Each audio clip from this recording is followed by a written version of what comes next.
വിശുദ്ധ യോഹന്നാൻ എഴുതിയ സുവിശേഷം അധ്യായം 1. വചനം മനുഷ്യനായി.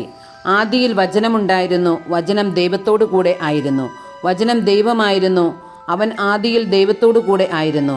സമസ്തവും അവനിലൂടെ ഉണ്ടായി, ഒന്നും അവനെ കൂടാതെ ഉണ്ടായിട്ടില്ല. അവനിൽ ജീവൻ ഉണ്ടായിരുന്നു, ആ ജീവൻ മനുഷ്യരുടെ വെളിച്ചമായിരുന്നു. ആ വെളിച്ചം ഇരുളിൽ പ്രകാശിക്കുന്നു, അതിനെ കീഴടക്കാൻ ഇരുളിന് കഴിഞ്ഞില്ല. ദൈവം അയച്ച ഒരു മനുഷ്യനുണ്ടായിരുന്നു, അവൻ്റെ പേര് യോഹന്നാൻ എന്നാണ്. അവൻ സാക്ഷ്യത്തിനായി വന്നു, വെളിച്ചത്തിന് സാക്ഷ്യം നൽകാൻ, അവൻ വഴി എല്ലാവരും വിശ്വസിക്കാൻ. അവൻ വെളിച്ചമായിരുന്നില്ല, വെളിച്ചത്തിന് സാക്ഷ്യം നൽകാൻ വന്നവനാണ്. എല്ലാ മനുഷ്യരെയും പ്രകാശിപ്പിക്കുന്ന യഥാർത്ഥ വെളിച്ചം ലോകത്തിലേക്ക് വരുന്നുണ്ടായിരുന്നു. അവൻ ലോകത്തിലായിരുന്നു, ലോകം അവനിലൂടെ സൃഷ്ടിക്കപ്പെട്ടു, എങ്കിലും ലോകം അവനെ അറിഞ്ഞില്ല. അവൻ സ്വജനത്തിന്റെ അടുത്തേക്ക് വന്നു, എന്നാൽ അവർ അവനെ സ്വീകരിച്ചില്ല. തന്നെ സ്വീകരിച്ചവർക്കെല്ലാം, തന്റെ നാമത്തിൽ വിശ്വസിക്കുന്നവർക്കെല്ലാം ദൈവമക്കളാകാൻ അവൻ കഴിവ് നൽകി. അവർ ജനിച്ചത് രക്തത്തിൽ നിന്നോ ശാരീരിക അഭിലാഷത്തിൽ നിന്നോ പുരുഷന്റെ ഇച്ഛയിൽ നിന്നോ അല്ല, ദൈവത്തിൽ നിന്നത്രേ. വചനം മാംസമായി നമ്മുടെ ഇടയിൽ വസിച്ചു, അവന്റെ മഹത്വം നമ്മൾ ദർശിച്ചു. കൃപയും സത്യവും നിറഞ്ഞതും പിതാവിന്റെ ഏകജാതന്റേതുമായ മഹത്വം.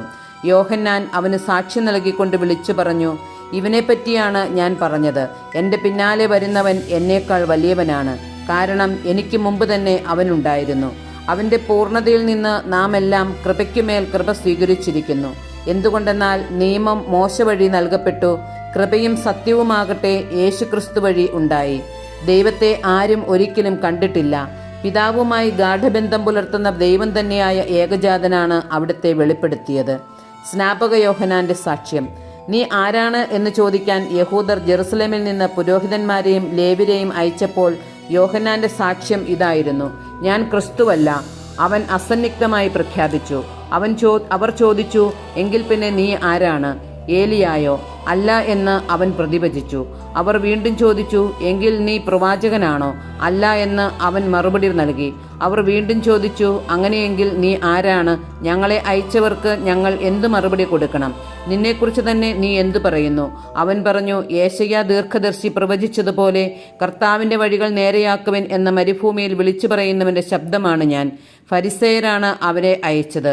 അവർ അവനോട് ചോദിച്ചു, നീ ക്രിസ്തുവോ ഏലിയായോ പ്രവാചകനോ അല്ലെങ്കിൽ പിന്നെ സ്നാനം നൽകാൻ കാരണമെന്ത്? യോഹന്നാൻ പറഞ്ഞു, ഞാൻ ജലം കൊണ്ട് സ്നാനം നൽകുന്നു, എന്നാൽ നിങ്ങൾ അറിയാത്ത ഒരുവൻ നിങ്ങളുടെ മധ്യേ നിൽപ്പുണ്ട്. എൻ്റെ പിന്നാലെ വരുന്ന അവൻ്റെ ചെരുപ്പിൻ്റെ വാറഴിക്കുവാൻ പോലും ഞാൻ യോഗ്യനല്ല. യോഹന്നാൻ സ്നാനം നൽകിക്കൊണ്ടിരുന്ന ജോർദാൻ്റെ അക്കരെ ബഥാനിയയിലാണ് ഇത് സംഭവിച്ചത്. ദൈവത്തിൻ്റെ കുഞ്ഞാട്. അടുത്ത ദിവസം യേശു തൻ്റെ അടുത്തേക്ക് വരുന്നത് കണ്ട് അവൻ പറഞ്ഞു, ഇതാ ലോകത്തിൻ്റെ പാപം നീക്കുന്ന ദൈവത്തിൻ്റെ കുഞ്ഞാട്.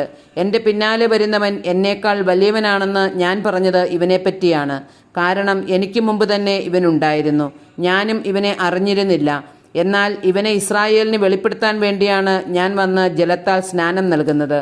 ആത്മാവ് പ്രാവിനെപ്പോലെ സ്വർഗത്തിൽ നിന്ന് ഇറങ്ങി വന്ന് അവൻ്റെ മേൽ ആവസിക്കുന്നത് താൻ കണ്ടു എന്ന് യോഹന്നാൻ സാക്ഷ്യപ്പെടുത്തി. ഞാൻ അവനെ അറിഞ്ഞിരുന്നില്ല, എന്നാൽ ജലം കൊണ്ട് സ്നാനം നൽകാൻ എന്നെ അയച്ചവൻ എന്നോട് പറഞ്ഞിരുന്നു, ആത്മാവ് ഇറങ്ങി വന്ന് ആരുടെ മേൽ ആവസിക്കുന്നത് നീ കാണുന്നുവോ, അവനാണ് പരിശുദ്ധാത്മാവ് കൊണ്ട് സ്നാനം നൽകുന്നവൻ. ഞാനത് കാണുകയും ഇവൻ ദൈവപുത്രനാണ് എന്ന് സാക്ഷ്യപ്പെടുത്തുകയും ചെയ്തിരിക്കുന്നു. ആദ്യ ശിഷ്യന്മാർ. അടുത്ത ദിവസം യോഹന്നാൻ തൻ്റെ ശിഷ്യന്മാരിൽ 2 പേരോടുകൂടെ നിൽക്കുമ്പോൾ യേശു നടന്നു വരുന്നത് കണ്ടു. പറഞ്ഞു, ഇതാ ദൈവത്തിൻ്റെ കുഞ്ഞാട്. അവൻ പറഞ്ഞത് കേട്ട് ആ 2 ശിഷ്യന്മാർ യേശുവിനെ അനുഗമിച്ചു. യേശു തിരിഞ്ഞ് അവർ തൻ്റെ പിന്നാലെ വരുന്നത് കണ്ട് ചോദിച്ചു, നിങ്ങൾ എന്തന്വേഷിക്കുന്നു? അവർ ചോദിച്ചു, റബ്ബി, ഗുരു എന്നാണ് അർത്ഥം. അങ്ങ് എവിടെയാണ് വസിക്കുന്നത്? അവൻ പറഞ്ഞു, വന്നു കാണുക. അവർ ചെന്ന് അവൻ വസിക്കുന്നിടം കാണുകയും അന്ന് അവനോടുകൂടെ താമസിക്കുകയും ചെയ്തു. അപ്പോൾ ഏകദേശം 10-ാം മണിക്കൂറായിരുന്നു. യോഹന്നാൻ പറഞ്ഞത് കേട്ട് അവനെ അനുഗമിച്ച ആ 2 പേരിൽ ഒരുവൻ ശിമയോൻ പത്രോസിന്റെ സഹോദരൻ അന്ത്രയോസ് ആയിരുന്നു. അവൻ ആദ്യമേ തൻ്റെ സഹോദരനായ ശിമയോനെ കണ്ട് അവനോട്, ഞങ്ങൾ മിശിഹായെ, ക്രിസ്തുവിനെ കണ്ടു എന്ന് പറഞ്ഞു. അവനെ യേശുവിൻ്റെ അടുത്ത് കൊണ്ടുവന്നു. യേശു അവനെ നോക്കി പറഞ്ഞു, നീ യോഹന്നാൻ്റെ പുത്രനായ ശിമയോനാണ്. കേപ്പ, പാറ എന്നു നീ വിളിക്കപ്പെടും. പീലിപ്പോസും നഥാനയേലും. പിറ്റേ ദിവസം അവൻ ഗലീലയിലേക്ക് പോകാനൊരുങ്ങി. പീലിപ്പോസിനെ കണ്ടപ്പോൾ യേശു അവനോട് പറഞ്ഞു, എന്നെ അനുഗമിക്കുക. പീലിപ്പോസ് അന്ത്രയോസിന്റെയും പത്രോസിന്റെയും പട്ടണമായ ബെത്സൈദായിൽ നിന്നുള്ളവനായിരുന്നു.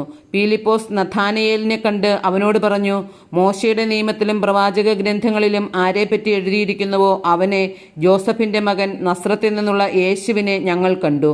നഥാനയേൽ ചോദിച്ചു, നസ്രത്തിൽ നിന്ന് എന്തെങ്കിലും നന്മയുണ്ടാകുമോ? പീലിപ്പോസ് പറഞ്ഞു, വന്നു കാണുക. നഥാനിയേൽ തൻ്റെ അടുത്തേക്ക് വരുന്നത് കണ്ട് യേശു അവനെപ്പറ്റി പറഞ്ഞു, ഇതാ നിഷ്കപടനായ ഒരു യഥാർത്ഥ ഇസ്രായേൽക്കാരൻ. അപ്പോൾ നഥാനിയേൽ ചോദിച്ചു, നീ എന്നെ എങ്ങനെ അറിയുന്നു? യേശു മറുപടി പറഞ്ഞു, പീലിപ്പോസ് നിന്നെ വിളിക്കുന്നതിന് മുമ്പ് നീ അത്തിമരത്തിൻ്റെ ചുവട്ടിൽ ഇരിക്കുമ്പോൾ ഞാൻ നിന്നെ കണ്ടു. നഥാനിയേൽ പറഞ്ഞു, റബ്ബി, അങ്ങ് ദൈവപുത്രനാണ്, ഇസ്രായേലിൻ്റെ രാജാവാണ്. യേശു പറഞ്ഞു, അത്തിമരത്തിൻ്റെ ചുവട്ടിൽ നിന്നെ കണ്ടു എന്ന് ഞാൻ പറഞ്ഞതുകൊണ്ട് നീ എന്നിൽ വിശ്വസിക്കുന്നു അല്ലേ? എന്നാൽ ഇതിനേക്കാൾ വലിയ കാര്യങ്ങൾ നീ കാണും. അവൻ തുടർന്നു, സത്യം സത്യമായി ഞാൻ നിങ്ങളോട് പറയുന്നു, സ്വർഗം തുറക്കപ്പെടുന്നതും ദൈവദൂതന്മാർ കയറിപ്പോകുന്നതും മനുഷ്യപുത്രന്റെ മേൽ ഇറങ്ങി വരുന്നതും നിങ്ങൾ കാണും.